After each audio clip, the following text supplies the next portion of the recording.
이렇게 쉬운 걸 왜 못해? 입니다.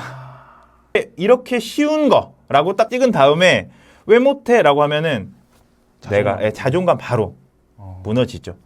교사들 사이에서 나오는 말이 진짜 우리 반 아이들은 가르쳐도 내 애는 내가 못 가르친다 라는 이야기가 있거든요. 선생님들도 그런 말씀을 하고 저도 실제로 느꼈습니다. 제 아이 공부시키는데 어제 했는데 또 틀리고 막 답답해요. 그러니까 어떻게 했냐? 아이들 문장 속에 이런 글, 이런 표현이 있으면 보통 아이들이 공부를 잘하는 아이더라. 네. 똑똑한 아이들의 글 속엔 이런 특징이 있더라. 좀 꼽아줄 수 있으실까요? 이건 그거네요. 학부모님들이 가장 관심 있어하는 수행평가 치트키네요. 수행평가 치트키 지금 이 자리에서 지금 공개하겠습니다. 국어를 연구하는 학자들이 굉장히 강조하는 건데 부모님들 잘 모르세요.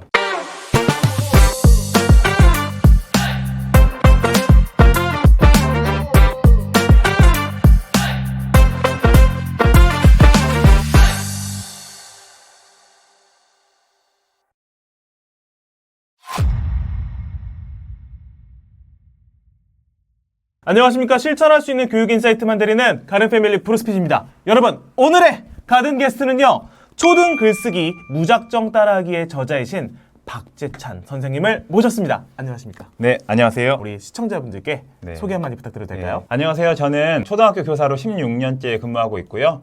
학생들과 하루 한 장 글쓰기를 7년째 하고 있으면서 초등 글쓰기 연구소라는 글쓰기 교수법을 연구하는 단체를 운영하고 있는 달리쌤 박재찬이라고 합니다. 오늘 귀한 시간 내주셔서 감사합니다. 선생님, 학교에 계시다 보면 그런 것들을 많이 경험하실 것 같아요. 부모님들이 이런 말만 안 해도 애들 잘 클 수 있는데 싶은 그런 말들 리스트가 있을 것 같거든요. 초등 아이에게 절대 하면 안 되는 말. 첫 번째는 왜 이렇게 대충해입니다. 부모님들께서 대충하는 아이들 보면 속이 터지잖아요. 네. 그런데 저는 지금 대충 하는 아이들 몇 명이나 봤을 것 같으세요? 지금 16년째 하고 있으면은 무수히 많이 봤죠. 근데 이렇게 대충 하는 아이들 보면은 일단 화부터 나는데 대충 하는 아이들마다 사연이 있더라고요. 이유가 있어요. 그러니까 그걸 왜 대충 하냐고 나무라기보다는 그 원인을 좀 살펴보면서 진짜 대충 한 것인지 아니면 이게 최선인지 좀 살펴보고 난 다음에 거기에 대한 처방을 하는 게 필요하지 왜 이렇게 대충해? 라고 말하면 바로 이 마음의 상처 입게 됩니다. 글쓰기 제가 관심이 있으니까 딱 봤을 때 대충 쓴 것 같은 것들이 있어요. 살펴보면 그렇게 쓸 수밖에 없었던 또 사연들도 있더라고요.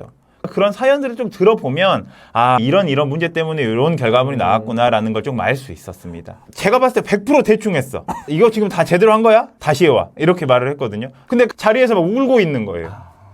그래서 너 근데 왜 울어? 라고 했더니 뭘 어떻게 고쳐야 될지 모르겠다는 거예요. 자기는 최선을 다했다. 네. 교사 눈에 봤을 때는 대충인데 학생 입장에서는 이거 최선을 다한 거야. 내가 너무 상황 파악을 제대로 하지 못한 상태에서 너무 나무랐구나라는 생각이 들더라고요. 그래가지고 그 이후로는 어떤 부분을 잘 모르는지 물어본 다음에 써보라는 식으로 글쓰기 지도를 했었거든요.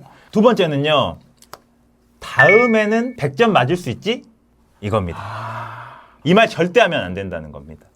왜요? 100점 로이로제가 있습니다. 제가 초등학교 3학년, 4학년 학생들이랑 단원평가를 보는데 한 번 보면은 제대로 못하잖아요. 그래서 한 번 본 다음에 짝이나 모든 친구들끼리 함께 이야기해서 고쳐보라고 한 다음에 똑같은 시험지로 한 번 더 봐요. 그러면 그때 100점이 막 나오잖아요. 그때요. 그러면 평소에는 시험지 안 가지고 가겠다고 했던 애들이 선생님 오늘 시험지 가지고 와도 돼요? 막 계속 와서 물어봐요. 100점 맞았으니까 가져가야 된다는 거. 두 번 보니까 당연히 100점 맞았으니까 엄마는 100점 맞았네 막 좋아할 거 아니에요. 아이들 입장은 이해되는데 이제 점수에다가 너무 집중하면 점수만 몰입하고 이 학습의 과정 진짜 알아가는 데는 중요성을 부여하지 못하는 점이 있어가지고 그러다 보면 학습에 대해서 재미를 잃게 되고 동기부여를 잃게 되는 경우가 많이 있었습니다.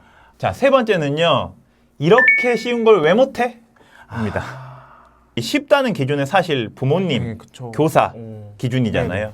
근데 의외로 아이들은 어른들이 보았을 때 진짜 쉬워 보이는 것도 제대로 알지 못해서 또는 할 수 없는 경우가 많이 있어요. 왜냐하면 아이들마다 이해하는 속도가 조금씩 다르기 때문이거든요. 근데 이렇게 쉬운 거라고 딱 찍은 다음에 왜 못해? 라고 하면은 내가 자존감 바로 무너지죠. 그럼 이때 어떻게 말해줘야 돼요? 그렇더라도 참아야 한다. 속도 차가 있기 때문에 조금 기다려주는 것. 그렇기 때문에 어렵습니다. 그래서 교사들 사이에서 나오는 말이 진짜 우리 반 아이들은 가르쳐도 내 애는 내가 못 가르친다 라는 이야기 있거든요. 선생님들도 그런 말씀을 하고 저도 실제로 느꼈습니다. 제 아이 공부시키는데 어제 했는데 또 틀리고 막 답답해요. 그러니까 어떻게 했냐? 여보가 좀 해줄 수 있어요? 네 번째는요. 형은 누나는 잘했는데 넌 왜 이래? 거예요. 그 학부모님들은 잘 모르실 수 있지만 의외로 아이들이 집에서 있었던 일을 담임교사에게 많이 이야기를 해요. 예. 왜 우리 엄마는 맨날 누나만 잘한다고 한다. 그리고 형만 잘한다고 한다라고 비교 당하는 걸 주변에 있는 어른에게 와서 말하는 경우가 많이 있어요. 근데 비교 안 하려고 하지만 부모님 입장에서 비교하는 본질적인 이유는 얘가 좀 잘하길 바라기 때문이잖아요. 실제로는 열등감을 느낀다는 거죠. 이렇게 열등감을 느끼면 흥미랑 자신감이 떨어져요. 사실 부모님들이 원하시는 건 우리 아이가 잘하기를 바라는 것이지. 그 마음 하나죠. 예, 사실 학습이란 건 장기 레이스인데 이 안에서 이 마라톤으로 생각해 보면 옆에서 더 빨리 뛰어가는 사람들이 있을 거 아니에요. 그럼 나는 왜 이렇게 느리지? 비교 당하게 되면은 끝까지 못 가요. 아, 힘드니까 그만해버려야지. 나 어차피 안 되는 것 같은데 라는 생각을 하게 된다는 거죠. 내가 좀 느릴 수도 있고 비교당하지 않고 나 스스로를 인정받는 느낌이 든다면은 꾸준히 천천히 갈 수 있다라는 것입니다. 그러면 그 말 대신에 어떤 말로 쓸 수 있을까요? 결국 잘하게 만들기 위함인데 어떤 식으로든지 비교라는 걸 해서 동기부여를 하고 싶은 거잖아요. 근데 타인과의 비교가 아니라 과거에 이 학생의 성취에 대한 비교를 할 필요가 있다라는 거죠. 예전에는 이것보다 잘했던 것 같은데 지금 좀 뭐 노력을 덜한 것 같다. 그리고 예전에는 이 정도였는데 지금은 더 잘하고 있는 것 같다라는 것도 되고요. 다섯 번째는요. 글씨를 왜 이렇게 써? 글씨 좀 똑바로 써라입니다. 초등, 저학년, 7세, 6세 막 글씨 못 쓴다고 막 이야기를 하잖아요. 근데 이거 딱 입장 바꿔놓고 거울 치료 한번 해드릴게요. 거울 치료 딱 해드려서 제가 이제 글씨 딱 써갔는데 교감 선생님이 박 선생님 이 글씨 왜 이렇게 쓰세요? 똑바로 쓰세요라고 말하면 바로 저 마음의 상처. 이제 교감 선생님 안 봐. 교무실 안 갑니다. 왜냐하면은 위축되는 느낌이 들거든요. 근데 아이들도 마찬가지입니다. 글씨 왜 이렇게 써? 초등학교 1학년 아이들도 나 못 쓰는 거 알아요. 근데 왜 이렇게 써? 라고 나무라게 되면은 동기부여를 잃고 그래서 이거는 절대 피하셔야 됩니다. 초등학교에서 아이들 가르치다 보면 가장 어려움을 겪는 게 내용이 아니라 해석 불가입니다. 읽을 수가 없어요, 이게. 그래서 알아보기 어렵게 쓴 글쓰기를 딱 가지고 오면 제가 다시 써오세요 라고 말해요. 그럼 다시 써와요. 근데 달라지지 않아. 여전히. 그럼 한 번 더 다시 써오세요 하면. 그럼 아이도 스트레스 받죠? 근데 두 번 가지고 오더라도 교정이 잘 안 됩니다. 아이들이 글쓰기 하는 것, 바른 글씨를 쓰는 게 굉장히 어려움을 느끼는구나라는 걸 알게 됐어요. 근데 그때 이후로 어떤 걸 알게 됐냐면 너무 이 필체에다가 중심을 두면 아이들의 생각을 글을 통해 표현하는 법인데 이걸 잘 파악할 수 없겠구나라는 생각을 하게 됐었고 그때 이후로는 필체에 대해서 조금 마음을 놨습니다. 학생이 직접 쓴 글입니다. 나는 힘들거나 즐거웠다. 거기서 많은 것을 알았지만 저번 주 토요일에 참여를 못했다. 하지만 지금까지 PBL에 참여한 것만으로도 나는 충분하다. 라고 했습니다. 그러니까 저는 도대체 해석도 안 된 입장에서 뭐가 충분하다라고 말하는지 잘 모르길 정도예요. 근데 아이가 생각했을 때는 이번 수업에서 무엇인가 알게 돼서 나 스스로 충분함을 느낀다라고 표현을 한 거거든요. 그러니까 이거 글씨체에만 너무 집중했다면 아이의 생각을 알기 어려웠을 거예요.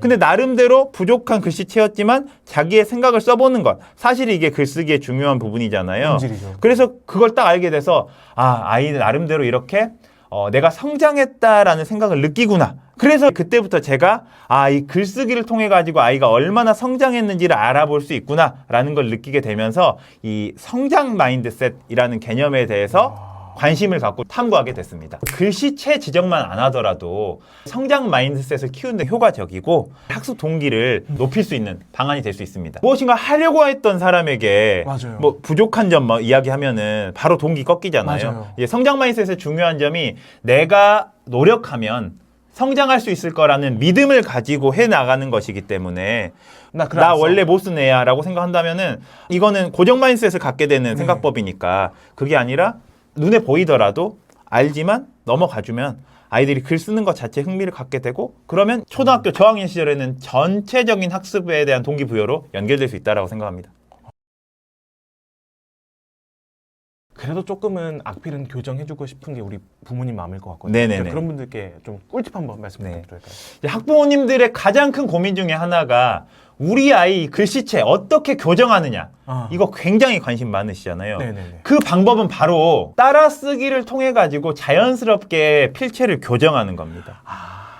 실제로 뭐 필체 교정 책들이 많이 있잖아요. 네, 그쵸, 그쵸. 근데 그건 별로 의미 없는 것들을 따라 쓰니까 네. 따라 쓰는 것에 대한 흥미도 별로 없고 이제 글쓰기 그리고 필체 교정에서 굉장히 중요한 게 아이들이 관심 있어 하는 소재야 하고 관심뿐만 아니라 교훈도 들어가야 하잖아요. 그런 점에서 속담이라는 것을 따라 쓰면 아이들이 의외로 또 속담 관심 많거든요. 네네네. 그리고 초등학교 교육 과정에서 속담과 관용 표현의 성취 기준에서 강조하고 있는 내용이기도 해요. 교과서를 이해하는 데도 필요하고 속담 따라 쓴 내용을 바탕으로 거기에 대한 교훈도 익히고 이런 식으로 학습을 하게 되면은 자연스럽게 필체 생각하는 게 아니라 자연스럽게 따라 쓰면서 바른 글씨 어떻게 문장을 구성하는지도 학습하게 되기 때문에 저는 이 방법을 추천하고 싶습니다. 아이들 문장 속에 이런 글, 이런 표현이 있으면 보통 아이들이 공부를 잘하는 아이더라. 네. 똑똑한 아이들의 글 속엔 이런 특징이 있더라. 좀 꼽아줄 수 있으실까요? 이건 그거네요. 학부모님들이 가장 관심 있어하는 수행평가 치트키네요. 수행평가 치트키 지금 이 자리에서 지금 공개하겠습니다. 그 첫 번째 방법은요. 풍부한 상상력과 잘 표현된 글을 쓴다는 특징이 있어요. 똑똑한 아이들은요. 일단 글쓰기뿐만 아니라 이미지와 그림으로 생각하는 능력이 굉장히 좋아요. 초등에서는 이제 글 단독으로 쓰기도 하지만 그림 그리는 활동이 굉장히 많거든요. 네네네. 그래서 잘하는 아이들이 만들어낸 산출물에는 그 그림적인 요소가 많이 들어있는데 예를 한번 들어볼게요. 네네네. 속담 중에서 한번 이야기를 하자면은 아이들에게 고슴도치도 친구가 있다라는 속담을 그림으로 그려보라고 하면은 일반적인 아이들은 갑자기 멍 때립니다.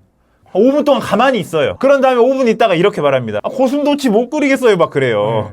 똑똑한 아이들은 어떻게 가져오냐면 이 속담의 표면적인 것이 고슴도치이고 친구일 뿐이지 이 안에는요 누구에게나 친구가 있을 수 있다라는 거잖아요. 네네. 여기 두 컵 만화에 있는 것처럼 이 꼬질꼬질한 복장을 한 사람에게도 친구가 있다라는 형식으로 그림을 그려오는 친구도 있고요. 또는 각자의 개성을 가진 사람도 친구가 있다라는 식으로 그림과 글을 함께 쓴 친구들이 바로 똑똑한 학생들이었어요.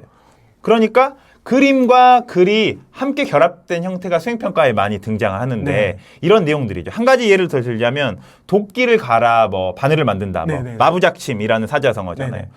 대부분은 이제 도끼 그리고 있어요. 꾸준히 노력하면 안 될 것도 네. 될 수 있다라는 거잖아요. 똑똑한 학생들은요, 이걸 이해해서 관련된 것들을 응용해가지고 표현해낼 수 있는 것. 이게 바로 또 수행평가에서도 중요하고 똑똑한 학생들이 만들어낸 산출문에서 뽑을 수 있는 특징입니다. 그러면 어떻게 해야 우리 아이가 이런 풍부한 상상력과 이런 표현력을 갖게 될 수 있을까요? 기억하는 거잖아요. 네. 학습이라는 것은 네네. 아까 속담을 이야기했으니까 속담을 단독으로 하면 그냥 머리에 있다가 바로 휘발돼 버려요. 예, 예. 그러니까 이 속담이라는 것을 기억할 수 있는 다양한 장치들이 있어야 되는 건데 네네. 제가 방금 전에 보여드렸던 게 이제 두 컵 만화라고 네네. 해서 속담에 관련된 만화를 이미지로 기억해 보는 것 하나. 네. 그리고 실제로 따라 써보는 거 하나. 왜냐하면 따라 쓰면서 이런 것들이 뇌에 각인이 되거든요. 그러니까 그냥 구두로 말하는 것도 포함. 그러니까 성독이라고 말하죠. 소리 내어보고 그리고 따라 써보고 이와 관련된 이미지를 보고 이와 관련된 뜻을 한번 생각해보고 관련된 퀴즈를 풀어보고 이런 것들이 더 오래 기억하게 만들어준다라는 거죠. 두 번째 특징은요. 다양한 어휘, 관용 표현, 속담과 같은 문구들을 넣는다는 겁니다. 일반적인 아이들이 쓰는 글에는 그냥 있었던 일만 뭐 했다 뭐 사실. 이렇게만 들어가요. 근데 이 똑똑한 아이들은요. 이 안에 비유, 뭐 케이크 같은 하루였다라고 한다든지 또 속담이나 관용 표현 같은 것들이 들어간다라는 거죠. 예를 들어서 바른 말 하는 것에 대한 경험을 하게 됐으면 그 안에 가는 말이 고와야 오는 말도 곱다라는 속담을 넣어가지고 내용을 쓰니까 읽는 사람 입장에서 재밌잖아요. 그래서 속담 관용 표현이 들어가는 표현들을 쓰면 읽는 사람에서도 재밌고 이 내용에 대한 것을 비유했기 때문에 훨씬 더 가동력이 있고 의미 전달이 잘 되는 글이 되는 것이죠. 그래서 이런 것들은 초등학교 고학년, 뭐 중학교 갔을 때 국어나 뭐 타교과에서 수행평가를 할 때 그때도 아주 필요한 능력이 되는 겁니다. 세 번째 특징은요. 이야기의 흐름이 잘 드러난다입니다. 보통 아이들은요, 사건은 있었던 순서대로 딱 흘러가지만 실제로 쓴 글에는 그런 것들이 잘 안 나타나고 듬성듬성 구멍이 나 있거든요. 근데 똑똑한 아이들이 쓴 글에는 글로만 읽더라도 이 맥락을 파악할 수 있게 딱 순서대로 정리되어 있어요. 그래서 하나의 속담을 알더라도 이 속담에는 배경 이야기들이 있거든요. 초등학생들이 굉장히 좋아하는 것 중에 하나가 EBS에서 만든 속담이 야호라는 시리즈예요. 이렇게 속담이랑 관련된 에피소드가 딱 등장을 해요. 네네. 속담은 하나의 예일 뿐입니다. 이러한 맥락에서 이런 이야기를 하게 되는구나 라고 이 능력들을 배울 수 있기 때문에 이런 것들을 머리로 이해하게 되면 나중에 글을 쓸 때도 쓸 수 있게 되잖아요. 네네네. 그렇게 됐을 때 짜임새가 있는 역량을 갖게 됩니다. 부모님들께 네. 다른 건 모르겠지만 자, 이것만 챙겨주셔도 아이 글쓰기 능력은 문제 없습니다. 꼽아줄 수 있으실까요? 이거 딱 두 가지만 말씀드리겠습니다. 첫 번째는요, 재미있는 소재를 줘야 한다라는 겁니다. 특히 초등글쓰기는요, 흥미거든요. 네네. 근데 아이들이 재미가 없어요. 초등학교 교과서에 나오는 내용들이 뭐 로봇세, 공정무역, 막 이런 것들은 바로 저도 싫어요. 저도. 근데 아이들이 좋아하는 소재들이 있거든요. 동물이나 뭐 먹는 것, 네네. 뭐 이런 것들 이야기하니까 제가 글쓰기 활동지 만들었을 때 뭐 인기가 많았던 게 아이스크림 글쓰기, 햄버거 글쓰기 그런 주제들도 있었고 또 가장 인기가 많았던 게 우리 엄마 아빠가 우리 반 담임 선생님이 된다면 이라는 주제 아이들이 굉장히 좋아했어요. 흥미로운 소재를 찾아가지고 아이들에게 글쓰기 하게 만들어주는 것 이거 굉장히 후킹이 되는 방법이다. 그리고 두 번째는요. 국어를 연구하는 학자들이 굉장히 강조하는 건데 부모님들 잘 모르세요. 예시를 잘 들어줘야 한다는 겁니다. 부모님들 입장에서는요. 그냥 재미있는 거 주고 써봐라 라고 하면 잘 쓸 것이라고 생각하지만 아이들은 실제로 그렇지 않아요. 어떤 글쓰기 주제가 있다면 부모님이 간단하게라도 몇 줄 써주고 엄마는 아빠는 이렇게 썼는데 넌 어떻게 쓸 거야? 라고 물어보면서 자연스럽게 예시를 제공해 주는 거죠. 또는 빈칸을 주면서 여기다 어떻게 채워보면 좋겠어? 라고 하면서 지도하는 게 제가 그동안 글쓰기를 지도하면서 얻었던 시행착오를 바탕으로 얻은 조언입니다. 투두리스트를 어떻게 하면 효과적으로 작성할 수 있느냐 고민을 많이 했었는데 사실 투두리스트보다 더 중요한 건 not 투두리스트. 우리가 다이어트 한다. 건강해지고 싶다.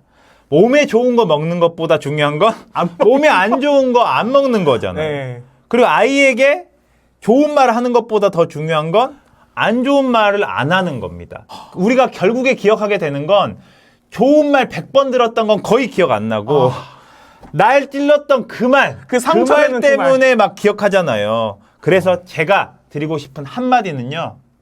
가는 말이 고와야 우리 아이가 잘 된답니다. 그래서 이 점을 꼭 기억해 주시고 학습뿐만 아니라 아이가 잘 되기 위해서는요.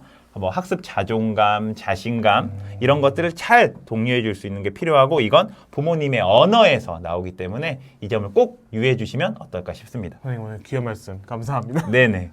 여러분 오늘 영상 어떠셨나요? 오늘 영상이 도움이 되셨다면 구독과 좋아요 부탁드리고요. 우리 달리쌤 박재찬 선생님의 신간 도서 초등 글쓰기에도 많은 관심 부탁드리도록 하겠습니다. 선생님 오늘 귀한 시간 내주셔서 감사합니다. 감사합니다.